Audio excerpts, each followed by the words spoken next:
Hello guys! Welcome na naman nga sa aming vlog! Another day, another episode na naman ng aming buhay. So for today's video nga guys, pumunta nga kami dito sa may Ayala Mall. Nakita ko nga tong tanghulo, may mga iba-ibang fruits. At dahil nga napapanood ko lang to sa TikTok o sa YouTube, kaya nagpabili na ako agad kay mami para itry yung tanghulo na strawberry. Strawberry fruits na ang napili ko. At first time po nga lang guys makatikim ng tanghulo. Kaya hindi ko talaga to pinalagpas. Nagpabili ako agad kay mami. So medyo may kamahalan nga siya guys. Kaya isa lang yung pinabili ko. At yung pinabili ko ay strawberry. At tikman na natin. Fresh na fruits nga siya guys. Nadinip siya sa sugar. Pagkagat ko nga guys, super crunchy.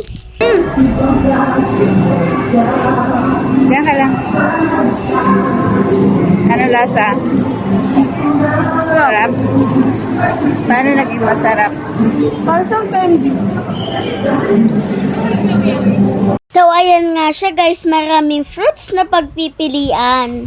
Meron nga grapes, meron din strawberry at meron pang iba-iba fruits. Super tamis niya nga guys. Bagay na bagay nga talaga to sa mga mahilig sa mga matatamis. Pero ingat-ingat lang sa diabetes